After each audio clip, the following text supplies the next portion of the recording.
sono luoghi che rimangono segnati dagli eventi che accadono al loro interno, edifici che rimangono impregnati del male che vi ha abitato, edifici prigionieri dei crimini in essi compiuti. Poi vi sono edifici che sembrano essere loro stessi il male ed in essi avvengono strani fenomeni, fin dalla loro costruzione, e poi, come in una spirale senza fine, questi strani avvenimenti aumentano e continuano ad esistere anche a decine di anni di distanza dal primo. Uno di questi edifici è l'Adolphus Hotel. Inaugurato nel 1912 e fatto costruire da Adolphus Busch, un imprenditore tedesco emigrato da giovane in Missouri, cofondatore della Anheuser-Busch, ovvero la compagnia che inventò la Budweiser, la Beck's e la Stella Artois. Egli volle donarlo alla città di Dallas per ringraziarla dell'accoglienza che fu riservata a lui e alla sua birra. La città fu ben felice di accettare il dono, vivendo in quel periodo un momento di benessere e ricchezza. L'hotel doveva essere il primo Grand End Posh Hotel e per 10 anni fu l'edificio più alto del Texas. Nato per ospitare gente di un certo calibro, centrò il suo obiettivo e vi soggiornarono musicisti, attori, politici, diplomatici e presidenti degli Stati Uniti. Ad oggi è ancora uno degli hotel più lussuosi del Texas. Cosa ci sarà di strano in questo hotel? L'inaugurazione dell'Adolphus Hotel si tenne il 5 ottobre 1912 e da subito ebbe recensioni fantastiche da parte degli avventori. La costruzione costò $1 miliardo. Gli ospiti rimasero abbagliati dal design, dal lusso, dalle grandi dimensioni e dagli ampi spazi. In breve tempo l'hotel divenne famoso anche oltreoceano e persone da ogni angolo della terra decidevano di soggiornarvi, anche solo per una notte, per poter dire di esserci stati. Il sogno di Adolphus Busch era diventato realtà ed il suo hotel era il più famoso e lussuoso di Dallas. La popolarità dell'Adolphus Hotel non diminuì mai ed anzi, negli anni 30 mentre la crisi economica attanagliava ogni parte degli Stati Uniti d'America, questo hotel visse un momento d'oro. Una nuova direzione di quel tempo dotò la struttura di una grande sala da ballo con palcoscenico dove si esibirono alcuni dei più grandi musicisti dell'epoca, quali Glenn Miller e Benny Goodman. L'hotel nel corso degli anni accolse persone di ogni colore e provenienza, tra cui alcuni personaggi illustri tra i quali i presidenti Jimmy Carter, Ronald Reagan e George Bush, la regina Elisabetta II ed il principe Filippo. Franklin Delano Roosevelt ci festeggiò un compleanno e ne usò un piano come sede centrale durante le elezioni del 1944 e Rodolfo Valentino vi cenò con amici. L'hotel, la cui struttura ricorda un castello tedesco, è tuttora funzionante dopo gli interventi degli anni '80 con il quale si è aumentato il numero di camere e si è voluto renderlo un luxury hotel. Con gli anni la sua fama è passata da essere quella di un hotel lussuoso e primo del suo genere a quella di hotel infestato, in cui da sempre accadono strane cose, tanto che il menù del bar è ricavato da libro di storia che include varie poesie sui presunti fantasmi dell'hotel. La poesia più popolare è quella sul fantasma di sposa che pare infesti il 19° piano. Andiamo ora a vedere cosa è successo nell'Adolphus Hotel in questi 100 anni ed il perché della sua terribile fama. Sin dalla sua inaugurazione, le lamentele sono all'ordine del giorno poiché gli ospiti sostengono di sentire rumori inspiegabili durante la notte. Rumore di passi. Di gente che corre lungo i corridoi. Musica swing. Porte che sbattono e finestre che si aprono, e con il passare del tempo, televisori che si accendono da soli. Telefoni che squillano e ascensori che sembrano avere una propria vita. Oh my god. Oh, what is it? Oh man, it's happening. They're all opening. And this phone is ringing. This phone is ringing right now. And all of these are still opening. Man, this is insane. Okay.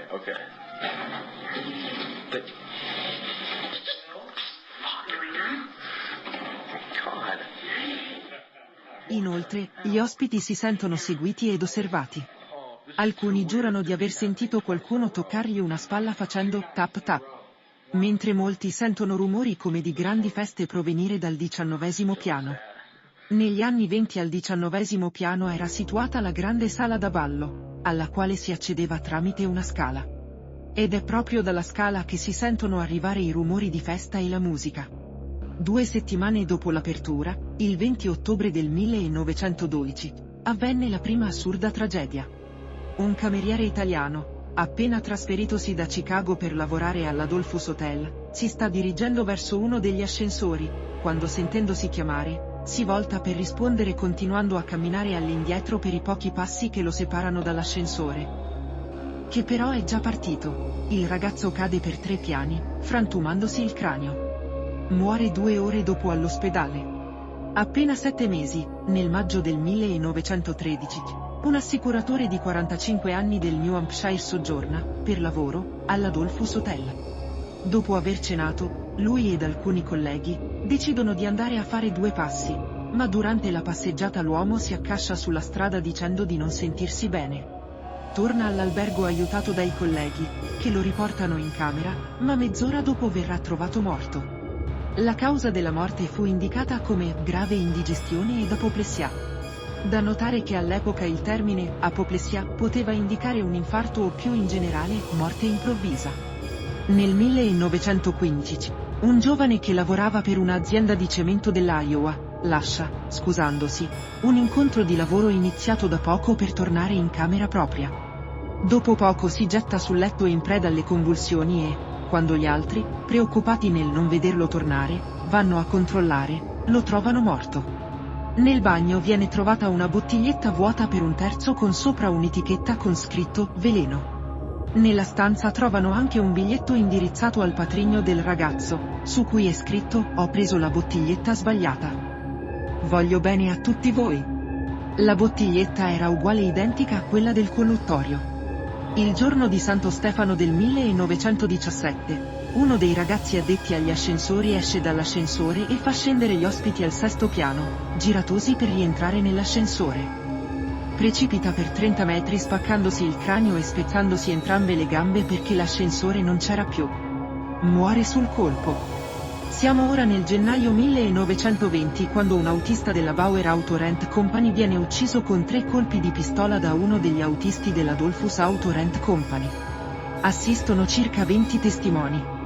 I colleghi dell'autista deceduto diranno che tra i due scorreva brutto sangue a causa di uno scontro avuto durante uno sciopero. A prova di ciò, l'uomo che aveva sparato aveva lividi e tagli in volto. Nell'ottobre del 1924, un giovane cuoco messicano si affaccia alla tromba dell'ascensore per vedere se stesse arrivando e viene decapitato dalla cabina che passa in quel preciso istante. Passiamo ora agli anni 30 dove avvengono 3 eventi particolari. Il primo avviene nel 1930 ed è la storia dalla quale deriva la leggenda più famosa dell'Adolphus, la sposa. Una ragazza si sarebbe dovuta sposare proprio sulla scalinata che conduceva alla sala da ballo del 19° piano. Ma quando il fidanzato non si presenta, lei si impicca sopra la rampa di scala.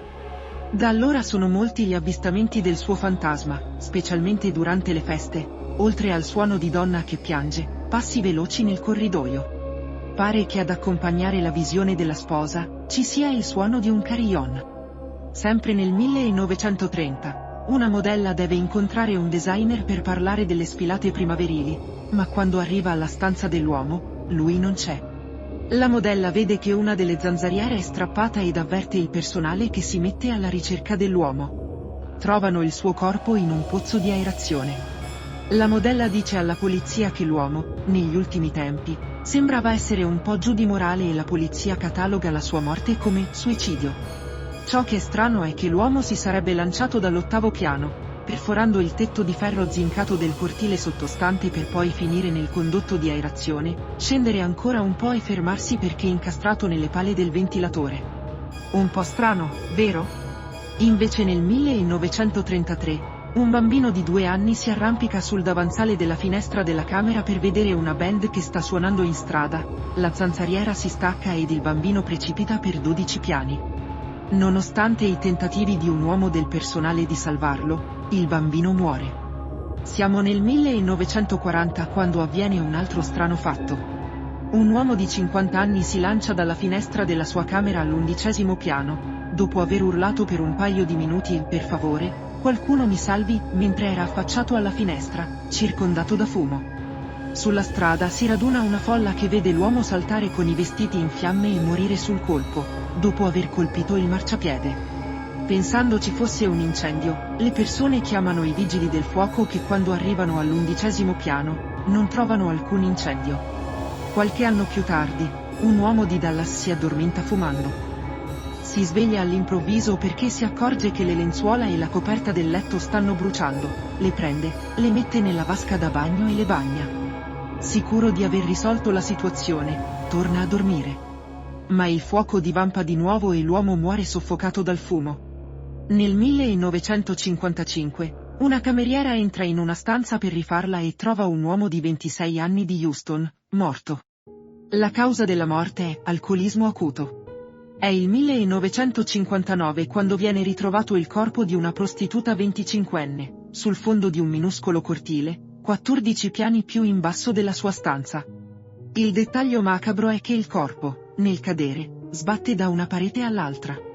Per mesi il caso rimase irrisolto, ma alla fine si identifica l'assassino, che una volta catturato confessa molti crimini tra cui l'assassinio della ragazza.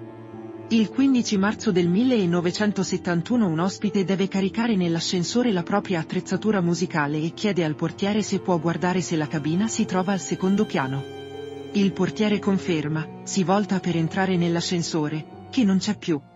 Anche lui cade e muore sul colpo. Ad oggi, come detto, ci sono avvistamenti di spettri, strani rumori, musica e, soprattutto, gli ascensori che vivono di vita propria. Nonostante tutto rimane un luogo di soggiorno di lusso e scelto da molte persone facoltose anche per meeting aziendali, rinfreschi e cerimonie. Non mancano coloro che soggiornano lì per essere testimoni degli strani avvenimenti. Che sia infestato oppure maledetto, sicuramente questo hotel ha visto compiersi parecchie tragedie al suo interno ed attira le attenzioni di curiosi ed appassionati di crimini e soprannaturale. E voi, passereste una notte all'Adolphus Hotel e, soprattutto, usereste uno degli ascensori killer?